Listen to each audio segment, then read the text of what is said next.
Hi hello flowers top singer season 5 നമ്മുടെ വേദിയിലേക്ക് എല്ലാവർക്കും സ്വാഗതം. അപ്പോൾ ഇന്നത്തെ നമ്മുടെ തമിഴ്നാട്ടിലെ കണ്ട പോലെ തന്നെ നമ്മുടെ ഫ്ലവേഴ്സ് ടോപ്പ് സിംഗിൻ്റെ അവസാന ഘട്ട എലിമിനേഷൻ നടക്കാൻ വേണ്ടി പോവുകയാണ്. 20 മത്സരാർത്ഥികളുമായിട്ടാണ് നമ്മുടെ ഫ്ലവേഴ്സ് ടോപ്പ് സിംഗർ ഇങ്ങനെ മുന്നേറിക്കൊണ്ടിരിക്കുന്നത്. ആ 20 മത്സരാർത്ഥികളിൽ ആരൊക്കെ പടിയിറങ്ങും, ആരൊക്കെ അകത്താകും, ആരൊക്കെ നമ്മുടെ ഫൈനലിലേക്ക് എത്തും എന്നറിയാനുള്ള ആകാംക്ഷപൂർണ്ണമായ നിമിഷമാണ് ഇനി നമ്മുടെ ടോപ്പ് സിംഗറിൻ്റെ വീട്ടിൽ നടക്കാൻ പോകുന്നത്. വിധികർത്താക്കളെയൊക്കെ ആശങ്കപ്പെടുത്തി കുഴപ്പത്തിലാക്കി നമ്മുടെ ജഡ്ജസൊക്കെ ഏത് രീതിയിലാണ് വിധി നിർണ്ണയം നടത്തുകയെന്ന് നമുക്കറിയാൻ പറ്റും. ആരാണ് വിജയിക്കുക, ആരാണ് ഫൈനലിലേക്ക് എത്തുകയെന്ന് അറിയാൻ കുറച്ച് മാസം, ഒരു മാസം കൂടിയേ വേണ്ടു. അപ്പോൾ നമ്മുടെ ഫൈനലിൽ അടുത്തുകൊണ്ടിരിക്കുകയാണ്. നമ്മുടെ ദേവദർശും ആര്യനും മറ്റു മത്സരാർത്ഥികളായ ദേവതീർത്ത് വേദിക എല്ലാവരും ഒന്നിനൊന്ന് പാടുന്നത് നല്ല കുരുന്നു ഗായകന്മാരാണ്. അപ്പോൾ അവരുടെയൊക്കെ പാട്ട് എത്രത്തോളം വിധി നിർണ്ണയിക്കാൻ പറ്റും അത്രത്തോളം നിർണ്ണയിച്ച് ആരാണ് ഫൈനലിലേക്ക് എത്തുകയെന്ന് നിങ്ങൾക്ക് അറിയാൻ പറ്റും.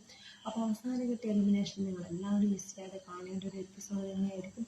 ആ ഒരു എപ്പിസോഡ് കണ്ടു കഴിഞ്ഞാൽ മാത്രമേ നിങ്ങൾക്ക് ആരാണ് നമ്മുടെ ടോപ്പ് സിംഗറിലെ ഫൈനലിലോട്ടേക്ക് പോകാൻ പോകുന്നത് കുരുന്നു ഗായകന്മാരെന്ന് മനസ്സിലാക്കാൻ കഴിയും. അപ്പോൾ എല്ലാവരും മസ്റ്റായിട്ട് വായിച്ചു നമ്മുടെ ഫ്ലവേഴ്സ് ടോപ്പ് സിംഗർ സീസൺ 5. നിങ്ങളുടെ ഇഷ്ടം മത്സരാർത്ഥിയായാലും നമ്മുടെ വീഡിയോ മറക്കാതെ കമൻറ്റ് ഇട്ടോളൂ.